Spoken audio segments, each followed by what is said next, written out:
To my channel कटारी English academy. प्यारे बच्चों, आज मैं ग्रामर के पोर्शन से आपके लिए डायरेक्ट इनडायरेक्ट स्पीच लेके आया हूँ, जो हर साल आपके सीबीएसई बोर्ड में पूछा जाता है। तो यदि आप मेरे चैनल पर नए हैं तो चैनल को लाइक कीजिए, सब्सक्राइब कीजिए और कमेंट बॉक्स में कमेंट कीजिए।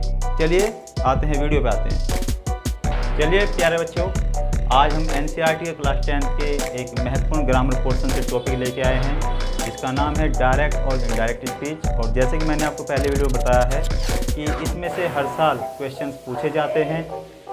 तो इसमें आगे बढ़ने से पहले हमें ये जानेंगे कि डायरेक्ट स्पीच और इनडायरेक्ट स्पीच होती क्या है।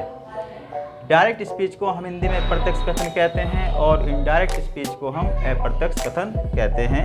इसका मतलब ये है कि डायरेक्ट स्पीच में किसी स्पीकर के स्टेटमेंट में हम बिना कोई चेंज किए हुए उसके स्टेटमेंट को ज्यों का त्यों ही सामने वाले स्पीकर के सामने रखते हैं।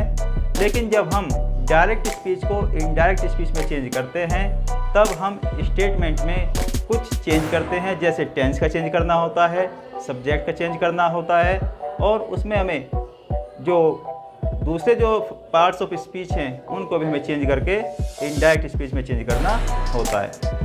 वीडियो में आगे बढ़ने से पहले मैं आपको बताता हूँ, इसमें 3-4 चीज़ें होती हैं जिनका हमें ध्यान रखना होता है। सबसे पहले तो हमको ये पता होना चाहिए, इसमें डायरेक्ट स्पीच में रिपोर्टिंग वर्ब होती है, रिपोर्टिंग स्पीच होती है, रिपोर्टेड स्पीच होती है और रिपोर्टेड सब्जेक्ट होता है।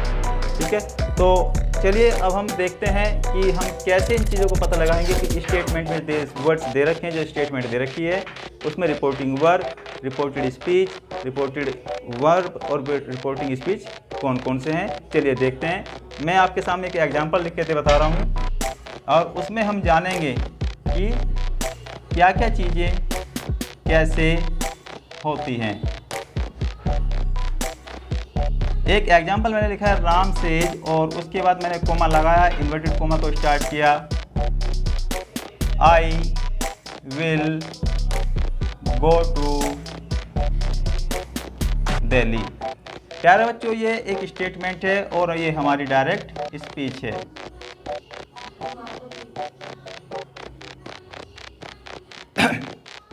तो सबसे पहले हमें देखेंगे कि रिपोर्टिंग स्पीच क्या होता है। रिपोर्टिंग स्पीच इन्वर्टेड कोमा से पहले जो स्टेटमेंट होती है, जो सेंटेंस होता है, उसको हम रिपोर्टिंग स्पीच कहते हैं। जैसे ये हमारा जो सेंटेंस है राम सेज, ये हमारी क्या हो गई, रिपोर्टिंग स्पीच हो गई, रिपोर्टिंग स्पीच। अब बात करते हैं रिपोर्टिंग वर्ब की। रिपोर्टिंग वर्ब क्या होती है, ये देखिए आगे आके। अब रिपोर्टिंग वर्ब इन्वर्टेड कोमास के बाहर की जो स्पीच है राम सेज में, जो वर्ब हमारी है सेज, ये हमारी क्या है बेटा, ये बेटा हमारी रिपोर्टिंग वर्ब है। अब आते हैं दूसरे वाले सेंटेंस पे, इसके जो पोर्शन है सेकंड वाला पार्ट, जो इन्वर्टेड कोमास के अंदर है, I will go to Delhi. अब इसमें हम देखेंगे रिपोर्टेड स्पीच और रिपोर्टेड वर्ब कौन कौन से होते हैं। अब बात करते हैं हम रिपोर्टेड स्पीच की। इन्वर्टेड कोमास के अंदर जो हमारा स्टेटमेंट है I will go to Delhi, ये हमारा हो गया बच्चों रिपोर्टेड स्पीच। और रिपोर्टेड वर्ब पे आएंगे। अब रिपोर्टेड वर्ब की बात करते हैं। रिपोर्टेड वर्ब में जो हमारा ये विल है या विल गो है, हम इस पूरी ही जो दोनों वर्ब हैं, एक इसमें ऑक्सिलरी वर्ब विल है और गो भी हमारी मेन वर्ब है, तो इन दोनों को हम कहेंगे रिपोर्टेड वर्ब। तो प्यारे बच्चों, ये इसमें 4 बातें हैं जिनका हमें सबसे पहले ध्यान रखना होता है कि डायरेक्ट स्पीच में कौन कौन से सब्जेक्ट हैं और कौन कौन सी वर्ब इसमें यूज की गई हैं। प्यारे बच्चों, जो मैंने आपको बताया इसके रूल्स, इसकी पहचान कैसे की जाती है, वो आपको समझ में आ गया होगा। चलिए अब हम इसके कुछ बेसिक रूल्स की बात करते हैं, जिसके बिना ग्रामर के ये जो पोर्शन है हम इसको कंप्लीट नहीं सीख सकते, कंप्लीट हम इसे करेक्टनेस नहीं कर सकते। तो इसके कुछ बेसिक रूल्स हैं कि कैसे हमें डायरेक्ट से इनडायरेक्ट स्पीच को बदला जाता है। चलिए फटाफट वीडियो पे आते हैं और देखते हैं अब कैसे इसका रूल्स चेंज किए जाएंगे। मैं यहाँ पे एक सेंटेंस आपके लिख रहा हूँ, डायरेक्ट स्पीच। अब इसमें देखिए कैसे मैं सेंटेंस को चेंज करूँगा। यहाँ पे ये हमारी डायरेक्ट स्पीच है, राम सेज, और यहाँ हम कोमा लगाएंगे, इन्वर्टेड कोमा से स्टार्ट करते हैं और आगे है आई राइट ए लेटर। इसका हम इनडायरेक्ट स्पीच बनाएंगे बच्चों। यहाँ पे लिखेंगे हम इनडायरेक्ट स्पीच, और देखिए किसको कैसे बनाएंगे इसको हम, राम से that he writes a letter। सबसे पहले बच्चे से कुछ नियम्स हैं। रिपोर्टेड स्पीच में इन्वर्टेड कोमाज को हटा देते हैं, इन्वर्टेड कोमाज को हटा देते हैं।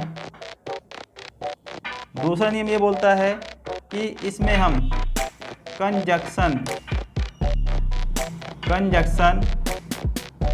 डेट, इफ या वेदर का यूज करते हैं।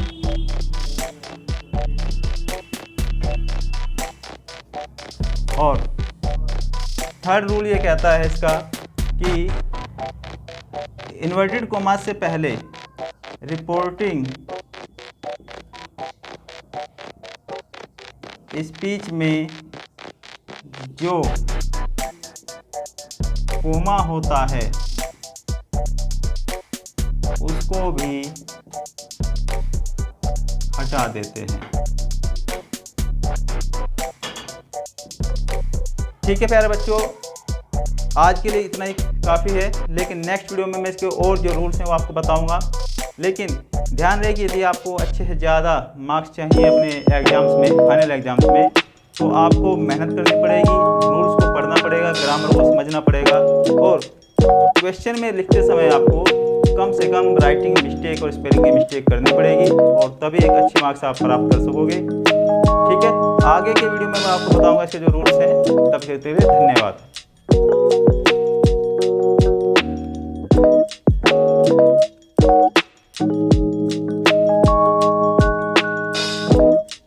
Thank you.